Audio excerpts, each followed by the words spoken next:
ಸ್ನೇಹಿತರೆ, Kannada golden facts YouTube ಚಾನಲ್ಗೆ ನಿಮಗೆಲ್ಲ ಸ್ವಾಗತ. ಸ್ನೇಹಿತರೆ, ಭಗವಂತ ಶ್ರೀ ಕೃಷ್ಣ ಪರಮಾತ್ಮರು ಮಹಾಭಾರತದ ಯುದ್ಧದ ಸಮಯದಲ್ಲಿ ದ್ರೌಪದಿಗೆ ನಮಸ್ಕಾರದ ಬಗ್ಗೆ ಅಮೂಲ್ಯವಾದ ವಿಷಯಗಳನ್ನು ಹೇಳಿದ್ದಾರೆ. ಆ ಒಂದು ವಿಷಯಗಳನ್ನು ಈ ಒಂದು ವಿಡಿಯೋದಲ್ಲಿ ನಿಮಗೆ ನಾವು ತಿಳಿಸಿಕೊಡಲಿದ್ದೇವೆ. ಸ್ನೇಹಿತರೆ, ಮಹಾಭಾರತದ ಯುದ್ಧ ಘನಘೋರವಾಗಿ ನಡೆಯುತ್ತಿರುತ್ತದೆ. ಒಂದು ದಿನ ದುರ್ಯೋಧನನ ವಿಡಂಬನೆಯಿಂದ ನೋಯುತ್ತಿರುವ ಭೀಷ್ಮ ಪಿತಾಮಹರು ಹೀಗೆ ಘೋಷಿಸುತ್ತಾರೆ: ನಾನು ನಾಳೆ ಪಾಂಡವರನ್ನು ಕೊಲ್ಲುತ್ತೇನೆ ಎಂದು. ಅವರ ಘೋಷಣೆ ಬಂದ ಕೂಡಲೇ ಪಾಂಡವರ ಶಿಬಿರದಲ್ಲಿ ಎಲ್ಲಿಲ್ಲದ ಆತಂಕ ಮನೆ ಮಾಡುತ್ತದೆ. ಏಕೆಂದರೆ ಸಾಕ್ಷಾತ್ ಗಂಗಾಪುತ್ರರಾದ ಭೀಷ್ಮ ಪಿತಾಮಹರ ಸಾಮರ್ಥ್ಯ ಎಂತಹುದು ಎಂದು ಕೌರವರು, ಪಾಂಡವರು ಹಾಗೂ ಯುದ್ಧದಲ್ಲಿ ಭಾಗವಹಿಸಿದ್ದ ಪ್ರತಿಯೊಬ್ಬರಿಗೂ ಕೂಡ ತಿಳಿದೇ ಇತ್ತು. ಅವರು ಮನಸ್ಸು ಮಾಡಿದರೆ ಕ್ಷಣ ಮಾತ್ರದಲ್ಲಿ ಎಲ್ಲವನ್ನು ಇಲ್ಲವಾಗಿಸುವ ಶಕ್ತಿ ಅವರಿಗಿತ್ತು. ಏಕೆಂದರೆ ಅವರು ವಿದ್ಯಾಭ್ಯಾಸ ಹಾಗೂ ಶಸ್ತ್ರಾಭ್ಯಾಸಗಳನ್ನು ಪಡೆದುಕೊಂಡಿದ್ದು ಸಾಕ್ಷಾತ್ ಪರಶುರಾಮರ ಬಳಿ. ಇಂತಹ ಒಂದು ಸಂದರ್ಭದಲ್ಲಿ ಪಾಂಡವರು ಚಿಂತಾಕ್ರಾಂತರಾಗಿರುತ್ತಾರೆ. ಇದನ್ನು ಗಮನಿಸಿದ ದ್ರೌಪದಿಯು ಮನಸ್ಸಿನಲ್ಲಿಯೇ ಶ್ರೀಕೃಷ್ಣ ಪರಮಾತ್ಮರನ್ನು ಜಪಿಸುತ್ತಾರೆ. ತಕ್ಷಣ ಶ್ರೀಕೃಷ್ಣ ಪರಮಾತ್ಮರು ಪ್ರತ್ಯಕ್ಷವಾಗಿ ದ್ರೌಪದಿಯನ್ನು ಭೀಷ್ಮ ಪಿತಾಮಹರು ಇರುವಂತಹ ಶಿಬಿರದ ಬಳಿ ಕರೆದುಕೊಂಡು ಹೋಗುತ್ತಾರೆ. ನಂತರ ಶ್ರೀಕೃಷ್ಣ ಪರಮಾತ್ಮ ಶಿಬಿರದ ಹೊರಗಡೆಯೇ ನಿಂತು ದ್ರೌಪದಿಗೆ ಶಿಬಿರದ ಒಳಗಡೆ ಹೋಗಿ ಭೀಷ್ಮ ಪಿತಾಮಹರಿಗೆ ನಮಸ್ಕರಿಸುವಂತೆ ಆದೇಶಿಸುತ್ತಾರೆ. ಶ್ರೀಕೃಷ್ಣ ಪರಮಾತ್ಮರ ಆದೇಶವನ್ನು ಶಿರಸಾವಹಿಸಿ ಪಾಲಿಸಿದ ದ್ರೌಪದಿಯು ಒಳಗೆ ಹೋಗಿ ಪಿತಾಮಹ ಭೀಷ್ಮರಿಗೆ ನಮಸ್ಕರಿಸುತ್ತಾರೆ. ಆಗ ಭೀಷ್ಮ ಪಿತಾಮಹರು ಅಖಂಡ ಸೌಭಾಗ್ಯವತಿ ಭವ ಎಂದು ಆಶೀರ್ವದಿಸಿ ಹೀಗೆ ಹೇಳುತ್ತಾರೆ: ಮಗಳೇ, ಇಂತಹ ರಾತ್ರಿಯಲ್ಲಿ ನೀನು ಏಕಾಂಗಿಯಾಗಿ ಇಲ್ಲಿಗೆ ಹೇಗೆ ಬಂದಿದ್ದಿ? ಶ್ರೀಕೃಷ್ಣ ಪರಮಾತ್ಮರು ನಿನ್ನನ್ನು ಇಲ್ಲಿಗೆ ಕರೆತಂದಿದ್ದಾರಾ ಎಂದು ದ್ರೌಪದಿಗೆ ಕೇಳುತ್ತಾರೆ.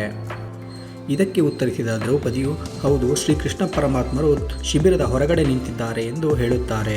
ನಂತರ ಭೀಷ್ಮ ಪಿತಾಮಹರು ಶಿಬಿರದ ಹೊರಗಡೆ ಬಂದು ಶ್ರೀಕೃಷ್ಣ ಪರಮಾತ್ಮರಿಗೆ ನಮಿಸುತ್ತಾ ಹೀಗೆ ಹೇಳುತ್ತಾರೆ: ನನ್ನ ಒಂದು ವಚನಗಳನ್ನು ನನ್ನ ಇತರ ವಚನಗಳಿಂದ ಕತ್ತರಿಸಲು ಶ್ರೀಕೃಷ್ಣನಿಗೆ ಮಾತ್ರ ಸಾಧ್ಯ ಎಂದು ಹೇಳುತ್ತಾರೆ. ನಂತರ ದ್ರೌಪದಿ ಹಾಗೂ ಶ್ರೀಕೃಷ್ಣ ಪರಮಾತ್ಮ ಶಿಬಿರದಿಂದ ಹಿಂದಿರುಗುತ್ತಾರೆ. ಹಿಂದಿರುಗುವಾಗ ಮಾರ್ಗ ಮಧ್ಯೆ ದ್ರೌಪದಿಗೆ ಶ್ರೀಕೃಷ್ಣ ಪರಮಾತ್ಮ ಕೆಲವು ವಿಷಯಗಳನ್ನು ಹೇಳುತ್ತಾರೆ ನಮಸ್ಕಾರದ ಬಗ್ಗೆ. ಅದು ಏನು ಎಂದು ನೋಡೋಣ. ದ್ರೌಪದಿ, ಒಮ್ಮೆ ನೀನು ಹೋಗಿ ಅಜ್ಜನಿಗೆ ನಮಸ್ಕಾರ ಮಾಡಿದ್ದಕ್ಕೆ, ಗೌರವ ಸಲ್ಲಿಸಿದ್ದಕ್ಕೆ ನಿನ್ನ ಗಂಡಂದಿರಿಗೆ ಜೀವದಾನ ಸಿಕ್ಕಿದೆ. ನೀನು ಭೀಷ್ಮ, ಧೃತರಾಷ್ಟ್ರ, ದ್ರೋಣಾಚಾರ್ಯ ಹಾಗೂ ಇತ್ಯಾದಿ ಗುರು ಹಿರಿಯರಿಗೆ ನಮಸ್ಕಾರ ಮಾಡುತ್ತಿದ್ದರೆ ಮತ್ತು ದುರ್ಯೋಧನ, ದುಶ್ಯಾಸನ ಹಾಗೂ ಅವರ ಪತ್ನಿಯರು ಸಹ ಪಾಂಡವರಿಗೆ ನಮಸ್ಕಾರ ಮಾಡುತ್ತಿದ್ದರೆ ಬಹುಶಃ ಈ ಯುದ್ಧವೇ ಆಗುತ್ತಿರಲಿಲ್ಲ. ಸ್ನೇಹಿತರೆ, ಇದರ ಅರ್ಥ ಇಷ್ಟೇ. ಪ್ರಸ್ತುತ ನಮ್ಮ ಮನೆಗಳಲ್ಲಿ ಅನೇಕ ಸಮಸ್ಯೆಗಳಿಗೆ ಮೂಲ ಕಾರಣವೆಂದರೆ ತಿಳಿಯದೆ ಆಗಾಗ್ಗೆ ಮನೆಯ ಹಿರಿಯರನ್ನು ಕಡೆಗಣಿಸಲಾಗುತ್ತದೆ. ಮನೆಯ ಮಕ್ಕಳು ಮತ್ತು ಸೊಸೆಯಂದಿರು ಪ್ರತಿದಿನ ಮನೆಯ ಎಲ್ಲ ಹಿರಿಯರಿಗೆ ನಮಸ್ಕರಿಸಿ ಅವರ ಆಶೀರ್ವಾದವನ್ನು ತೆಗೆದುಕೊಂಡರೆ ಯಾವುದೇ ಮನೆಯಲ್ಲಿ ಎಂದಿಗೂ ಕ್ಲೇಶಗಳು ಉಂಟಾಗುವುದಿಲ್ಲ. ಹಿರಿಯರು ನೀಡಿದ ಆಶೀರ್ವಾದಗಳು ರಕ್ಷಾಕವಚವಾಗಿ ಕಾರ್ಯನಿರ್ವಹಿಸುತ್ತವೆ. ಇದನ್ನು ಯಾವುದೇ ಆಯುಧ ಭೇದಿಸಲು ಸಾಧ್ಯವಿಲ್ಲ. ಪ್ರತಿಯೊಬ್ಬರೂ ಈ ಸಂಸ್ಕೃತಿಯನ್ನು ಅಳವಡಿಸಿದರೆ, ನಿಯಮಬದ್ಧವಾಗಿ ಮಾಡಿದರೆ ಮನೆ ಸ್ವರ್ಗವಾಗುತ್ತದೆ. ಏಕೆಂದರೆ ನಮಸ್ಕಾರವೇ ಪ್ರೀತಿ, ನಮಸ್ಕಾರವೇ ಶಿಸ್ತು, ನಮಸ್ಕಾರಗಳೇ ಶೀತಲತೆ, ನಮಸ್ಕಾರ ಗೌರವವನ್ನು ಕಲಿಸುತ್ತದೆ, ನಮಸ್ಕಾರದಿಂದ ಸುವಿಚಾರ ಬರುತ್ತದೆ, ನಮಸ್ಕಾರ ಬಾಗುವುದನ್ನು ಕಲಿಸುತ್ತದೆ, ನಮಸ್ಕಾರ ಕೋಪವನ್ನು ಅಳಿಸುತ್ತದೆ, ನಮಸ್ಕಾರ ಅಹಮ್ಮನ್ನು ಅಳಿಸುತ್ತದೆ, ನಮಸ್ಕಾರ ನಮ್ಮ ಸಂಸ್ಕೃತಿಯೇ ಆಗಿದೆ. ಸ್ನೇಹಿತರೆ, ಈ ಅದ್ಭುತ ಮಾಹಿತಿಯನ್ನು ನಿಮ್ಮ ಸ್ನೇಹಿತರಿಗೆ, ಪ್ರೀತಿಪಾತ್ರರಿಗೆ ಹಾಗೂ ಕುಟುಂಬದ ವಾಟ್ಸಪ್ ಗ್ರೂಪ್ಗಳಲ್ಲಿ ಶೇರ್ ಮಾಡುವ ಮುಖಾಂತರ ನಮಸ್ಕಾರದ ಬಗೆಗಿನ ಅದ್ಭುತ ಮಾಹಿತಿಯನ್ನು ಅವರಿಗೂ ತಿಳಿಸಿ.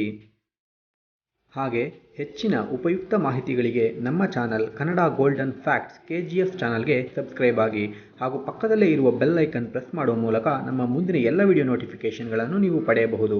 ಹಾಗೆಯೇ ನಿಮಗೆ ಈ ವಿಡಿಯೋ ಇಷ್ಟ ಆಗಿದ್ದರೆ ಲೈಕ್ ಮಾಡಿ, ಶೇರ್ ಮಾಡಿ, ಹಾಗೆ ವಿಡಿಯೋ ಹೇಗಿದೆ ಎಂದು ಕಮೆಂಟ್ ಮಾಡಿ ನಮಗೆ ತಿಳಿಸಿ. ಥ್ಯಾಂಕ್ ಯು ಫ್ರೆಂಡ್ಸ್, ಧನ್ಯವಾದಗಳು. ಜೈ ಹಿಂದ್, ಜೈ ಕರ್ನಾಟಕ ಮಾತೆ.